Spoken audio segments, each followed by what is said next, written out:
I appreciate it. I wanted to ask, I'm trying to think of how to phrase it. A document has emerged in which the Office of the High Commissioner of Human Rights is proposing that the rule of law functions of the Secretariat, as well as the staffing of the Special Representatives on Children in Armed Conflict and R2P and Prevention of Genocide, all be merged together. And it's portrayed as a reaction to the UN's review of its own performance in Sri Lanka. So I wanted to know, what is the thinking in the Secretariat side of rule of law and human rights being deemed, inseparable and being merged in together, and whether the document seems to refer to a country in which the UN system is helping build prisons, but 98% of the prisoners in the prison system are there without, detained before trial and without charge. And so it's kind of critical of the UN's current human rights performance. So I wanted to know what you can say about this proposal, what the timing is it, and is it in fact the UN's response or a UN response to its inaction or actions and inactions in Sri Lanka in 2009?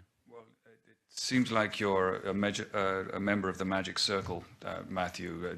You said that this document emerged. I don't think you would expect me to comment on documents that may or may not exist and may or may not have been leaked. But for example, the Sri Lanka report of the DSG, that emerged in exactly the same way, and Farhan commented on it as if it had now been released. So I wanted to know. No, he did not. I've read that transcript very carefully. No, he did not. So is that not the document? Any other questions? Yeah, yes, Pamela. Yes. Matthew? Farhan, I wanted to ask you about this follow-up report on Sri Lanka. We've gotten a copy of it, and I wanted to ask you, it seemed about one particular thing in it where it says it recommends that in situations not on the Security Council's agenda, that briefings be given by the Deputy Secretary General. And I wasn't clear why, and it talks about an Article 99 attitude being adopted. I thought that that's the right of the Secretary General, and is there what should be made of this idea that it wouldn't be the Secretary General himself that would take the lead in the future on such situations?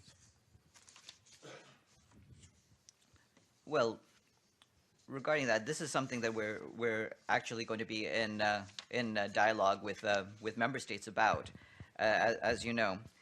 But basically, in terms of the concrete steps, based on the internal review panel, the Deputy Secretary General has now put together concrete actions that will put, first of all, human rights responsibilities at the center of UN thinking. Second of all, better collection of human rights information. Third, a straightforward crisis management system to ensure clear responsibilities. Fourth, better gathering of political support from member states. And fifth, improved action on the ground. And the Secretary General has asked the Deputy Secretary General to lead implementation of these actions, and he'll be tracking the work in all those areas closely. But that work is in process right now. Thanks, I appreciate that. I mean, I've seen in the report it has 16 points, and what I wanted to know is, are these things that the Secretary intends to do, or is it something that is still subject to sort of member state approval in some fashion? And when will it be, I mean, now it's been released, but when will it actually be released as a document that the Secretariat says, this is what we're going to do, judge us against this? Well, we're going to continue to brief you and others as the implementation of this proceeds. Right now, we're at the phase of continuing to brief member states, the NGO community, and also the media on our implementation of the recommendations stemming from the internal review panel.